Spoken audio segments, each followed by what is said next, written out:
अगर तुम भी कैलिस्थेनिक एथलीट हो और तुम प्लान्स को सीखना चाहते हो बट तुम कंफ्यूज हो रहे हो कि हर एक प्रोग्रेशन के बाद क्या करना है, कौन सा रोड मैप फॉलो करें, तो ये वीडियो तुम्हारे लिए। मैंने इसमें तुम्हें जीरो टू फुल प्लान्स तुम्हें सिखाया है with correct progression and exercises, जैसे कि तुम कभी कंफ्यूज नहीं होगे और अपनी जर्नी को कंटिन्यू कर पाओगे। So let's begin. तो सबसे पहले हम देखते हैं कॉमन एक्सरसाइजेस जो सभी प्रोग्रेशन में कॉमन है और तुम्हें करना ही करना है। तो सबसे पहला है प्लांक्स पुशअप्स।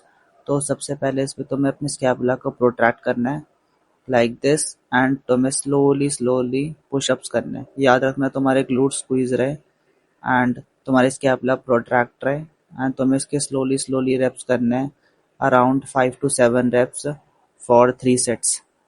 एंड एक चीज़ और याद रखना, पुशअप्स के बाद जब तुम अपने स्कैपुला को प्रोट्रैक्ट करोगे तब तुम्हें उसको 2 सेकंड तक होल्ड करना है। एंड सेकंड है प्लैंचरीन। इसमें तुम्हें स्कैपुला को प्रोट्रैक्ट करना है, शोल्डर को डिप्रेस करना है, ग्लूट्स को स्क्वीज करना है एंड लीन जरूर करना है जिसमें तुम कंफर्टेबल हो एंड तुम्हें इसके 10 to 4 सेट्स करने फॉर 30 सेकंड्स। सो जो हमारी पहली प्रोग्रेशन है वो है टक प्लैंच।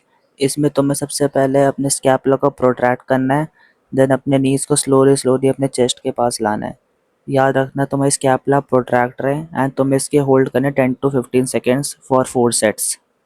हमारा सेकंड प्रोग्रेशन है एडवांस टक प्लैंच एंड तुम्हें इसमें सबसे पहले अपने लेग्स को स्लोली स्लोली अपने चेस्ट से दूर ले जाना है एंड तुम्हें इसके कंट्रोल्ड रेप्स करना है 3 to 5 फॉर 4 सेट्स। एंड याद रखना तुम्हें अपनी स्कैपुला प्रोट्रैक्ट रखनी है इसमें एंड स्लोली स्लोली इसको करना है। अगर तुम्हारे पास रेजिस्टेंस बैंड है तो तुम एडवांस तक की होल्ड कर सकते हो 10 to 15 सेकेंड्स फॉर 4 सेट्स और तुम इसमें 2 मिनट का ब्रेक ले सकते हो। बट याद रखना तुम्हारी स्कैपुलर प्रोटेक्शन लूज नहीं होनी चाहिए एंड आर्क नहीं होनी चाहिए, तो ये याद रखना। जो हमारी थर्ड प्रोग्रेशन है वो है स्ट्रैडल प्लैंच और ये कुछ ऐसी दिखती है। तो सबसे पहले तुम्हें इसे करने के लिए एडवांस तक पोजीशन में आना है, देन अपना स्लोली स्लोली तुम्हें हाफ पाइक पोजीशन में अपने लेग्स को लाना है। याद रखना तुम्हें कंट्रोल्ड रेप्स करने स्लोली स्लोली एंड इसके तुम्हें करने 3 to 5 reps for 4 sets and तुम्हें हर सेट के बीच 2 से 3 मिनट का गैप लेना है। और जब तुम्हारी इससे स्ट्रेंथ बिल्ड हो जाएगी तब तुम्हारा ये हाफ पाइक कुछ ऐसा दिखेगा। और जब तुम हाफ पाइक स्ट्रैडल सीख जाओ तो तुम्हें एल सेट टू स्ट्रैडल प्लांच के अटेम्प्ट्स करना है, जिससे तुम समझ पाओगे कि स्ट्रैडल प्लांच कैसे होल्ड होता है एंड तुम्हारी स्ट्रेंथ बिल्ड होगी स्ट्रैडल प्लांच होल्ड करने की। एंड तुम्हें इसके करने हैं 3 to 5 reps for 4 sets. And जब तुम इन अटेम्प्ट्स की प्रैक्टिस करोगे तो तुम एक्चुअल में स्ट्रैडल प्लांच को होल्ड करने लगोगे, बस तुम्हें कंसिस्टेंसी मेंटेन रखनी है। सो हमारी फोर्थ एंड लास्ट प्रोग्रेशन है फुल प्लैंच और ये कुछ ऐसा दिखता है। बट तुम्हें फुल प्लैंच करने से पहले ये कुछ चीज़ें दिमाग में रखनी है कि तुम्हें 8 to 10 सेकंड क्लीन स्ट्रैडल प्लैंच आना चाहिए। अगर तुम्हारे घर में रेजिस्टेंस बैंड है तो तुम स्ट्रैडल प्लैंच को जल्दी सीख सकते हो 3 to 4 मंथ्स के अंदर, वो भी 8 to 10 सेकंड होल्ड।